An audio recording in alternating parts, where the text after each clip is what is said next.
Estimado señor Pablo de la Vega, el motivo de la presente no tiene por objeto la modificación de su línea de trabajo en modo alguno. Ningún integrante de la OCTRA tuvo o tiene, según nuestro conocimiento, indicación alguna por parte de nuestros superiores, antes o al presente, de controlar, desarrollar o influir el devenir de agrupación alguna, tampoco de exhibir preferencia por persona física o jurídica alguna que tenga por objeto el estudio o desarrollo de la sabiduría hiperbórea, ya sea verbal o escrita, mediante ensayos propios o publicaciones del señor Luis Felipe Moyano, por el medio que sea. No hay herederos directos de su condición pontificial, ni braya que reemplace función alguna. Todos quienes pregonen tal condición son solo imbéciles, delirantes, que a esta altura creen ciegamente sus propias mentiras. El ansia de protagonismo y supuesto poder ganó un importante lugar en los cerebros de hombres y mujeres, empobrecidos y llenos de miseria, droga, avaricia, mitomanía y delirio, que generan y escuchan voces provenientes de su propio inconsciente que luego de que Moyano y su madre se retiraran, dieron rienda suelta a sus fantasías. Si tal fuera el caso, la persona en cuestión debe dar fe con hechos propios absolutamente definidos y su carisma reconocido incluso más allá de los mismos, pero no montarse astutamente sobre contenidos producto del esfuerzo y sabiduría de otro. No hay más que decir al respecto. También, muy a nuestro pesar, hay iniciados ganados por estos argumentos que en su condición de tal han opinado muy fuera de lugar, haciendo gala de cierta condición o pertenencia que ya sencillamente no poseen. La prudencia aconseja al iniciado, en este particular caso, esgrimir conceptos puros de la sabiduría en sí o productos de su cosecha, de su propio esfuerzo, en cuanto a reducciones de los argumentos generales comunes a todos, pero vertir opiniones basadas en anécdotas que modifiquen el rumbo de argumentos en desarrollo solo para ganar protagonismo, solo se trata de un vicio inaceptable. Nunca hubo una comunicación oficial de la OCTRA luego del retiro de sus mentores, como no fuera la página de Quinta Dominica, propiedad de la señora madre de Moyano, cuya función culminó al momento de su fallecimiento. La misión de los caballeros Tirodal es desde ese momento muy difícil de esgrimir e interpretar, y muy fácil es equivocarse. La misión de los caballeros Tirodal consiste en localizar a los elegidos, y si estos lo admiten, prepararlos iniciáticamente para afrontar con honor el próximo fin de la historia. Tal la afirmación que figura en la primera carta a los elegidos del primer tomo de los fundamentos de la sabiduría hiperbórea. Ahora bien, analicemos y comparemos el contexto social en que fue escrito y el actual, citando y analizando otros pasajes de la mencionada carta. Los subrayados son solo los efectos del presente análisis, bajo ningún concepto deben ser tenidos en cuenta fuera del mismo.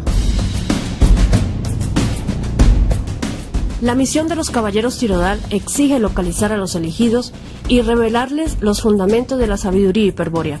Ante todo, cabe afirmar que los elegidos a que nos referimos son personas cuya inclinación por la sabiduría hiperbórea no proviene de una decisión racional, adoptada en el curso de sus vidas. El elegido es quien paradójicamente eligió luchar contra Jehová Satanás para liberar al espíritu eterno, que es el mismo, del encadenamiento material. Pero tal elección, el elegido no la hizo en esta vida ni en esta tierra, sino en otro plano de existencia, no espacial ni temporal, donde reside el espíritu hiperbóreo encadenado. Sin embargo, aunque la decisión de luchar por la libertad del espíritu está tomada, cada nueva encarnación causa su olvido parcial. El elegido, al momento de ser localizado por los caballeros Tirodal, está dormido. El primer acto ha de consistir entonces en despertarlos al recuerdo de su propia decisión. Se hace necesario así sostener un diálogo con el elegido dormido para procurar que despierte en él su naturaleza espiritual. Pero este diálogo, para ser eficaz, debe superar las vallas culturales que ha montado el enemigo en el interior de su estructura psíquica y dirigirse directamente a la manifestación del espíritu. Naturalmente, un diálogo tal no puede ni intentarse contando solo con una lengua profana.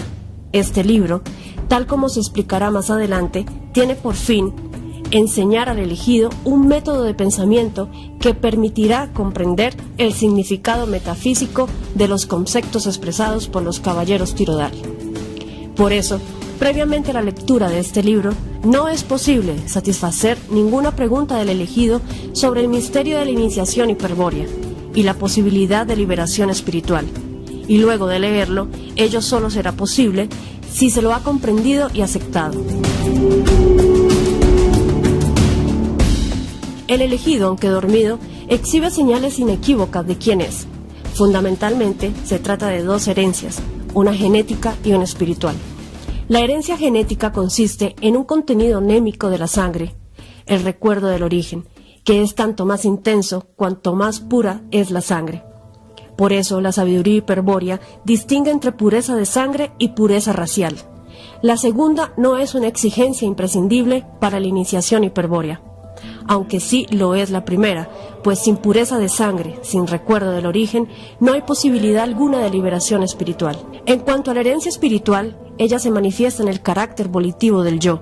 Como se demostrará en este libro, el yo es una consecuencia del encadenamiento espiritual, de allí que su aspecto revela inmediatamente el grado de extravío y sumisión del elegido.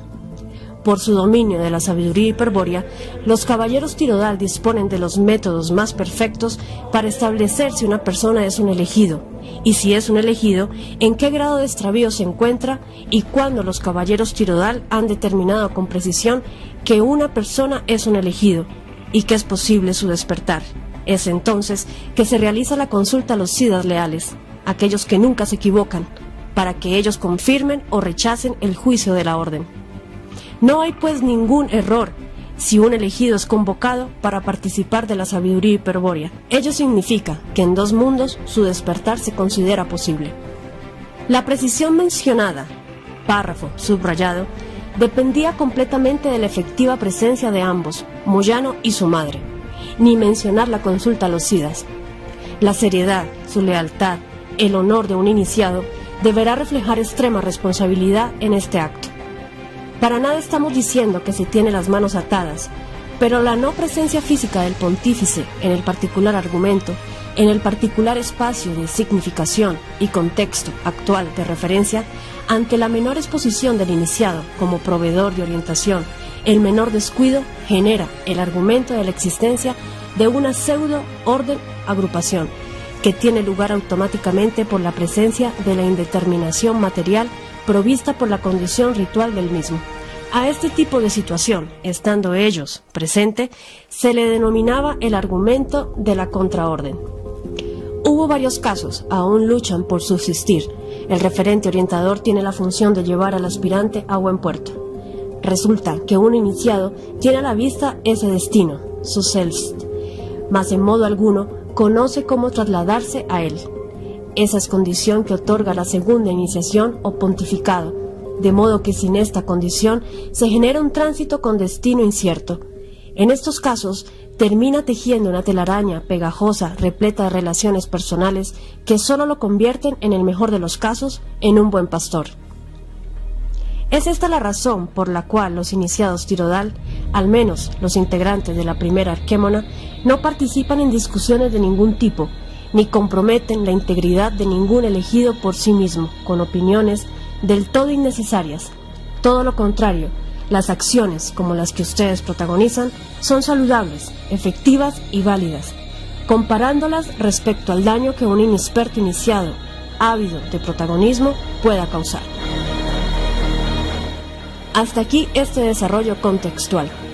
A los efectos de dejar en claro nuestra ausencia, no se trata de una justificación, es lo que entendemos, mas en este caso puntual de mención de autoría de una obra por parte del señor Moyano, vehículo físico del Pontífex Hiperbóreo de la Orden de Caballeros Tirodal de la República Argentina, cuando en realidad se trata solo de un autor estudioso de la sabiduría hiperbórea, con muy poco prejuicio y mucha mitomanía, con una deducción lógica que indica que su interés solo puede estar referido al protagonismo personal y el lucro. Vemos necesaria nuestra intervención, a los efectos de aclarar y exponer la verdad.